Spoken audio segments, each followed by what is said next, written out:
ആളുകൾ ഉൽപ്പന്നങ്ങളല്ല വാങ്ങുന്നത്. അവര് സ്റ്റോറീസ് ആണ് വാങ്ങുന്നത്. നല്ല കണക്ഷൻസ് ആണ് ശരിക്കും നിങ്ങളെയാണ് കസ്റ്റമേഴ്സ് പർച്ചേസ് ചെയ്യുന്നത്. ഒരു ബ്രാൻഡ് മറ്റ് എല്ലാ പ്രോഡക്ട്സിനേക്കാളും മാറ്റി ആ ഒരു സെലക്ഷൻ അതിനെ എടുക്കുന്നതിനെ കുറിച്ച് ഒന്ന് ചിന്തിച്ചു നോക്കുക.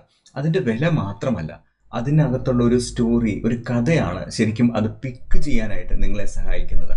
ഒരു കഥയില്ലാത്ത ബ്രാൻഡ് എന്ന് പറയുന്നത് അത് മാർക്കറ്റിൽ നിന്ന് അപ്രത്യക്ഷമായിട്ട് മാറുക തന്നെ ചെയ്യും. ഒന്ന് ആലോചിച്ച് നോക്കൂ. നിങ്ങൾ ആരാണ്? നിങ്ങൾ എന്തിനാണ് ഈ ബിസിനസ് ചെയ്യുന്നത്? എന്തുകൊണ്ട് നിങ്ങൾ ഈ ബിസിനസ് ചെയ്യുന്നു? ഇതൊക്കെയും നിങ്ങളുടെ കസ്റ്റമേഴ്സിന് അറിയാമോ? ഒരു കഥയില്ലാത്ത ബ്രാൻഡ് ഒരു തലക്കെട്ടില്ലാത്ത ഒരു പുസ്തകം പോലെയാണ്.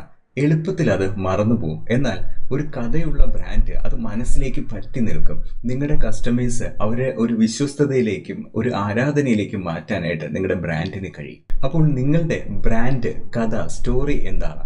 നിങ്ങൾ എന്താണ്? നിങ്ങളെക്കുറിച്ച് നന്നായിട്ട് നിങ്ങളുടെ കസ്റ്റമേഴ്സിന് അറിയാമോ? നിങ്ങൾ എന്തുകൊണ്ട് ഈ ബിസിനസ് ചെയ്യുന്നു? എന്താണ് നിങ്ങളുടെ ബിസിനസ്സിലേക്ക് നിങ്ങളെ എത്തിച്ചത്? ഇതൊക്കെയും കസ്റ്റമേഴ്സ് അറിയുന്നുണ്ടോ? കമന്റ് ചെയ്യുക, മുന്നോട്ട് പോവാം.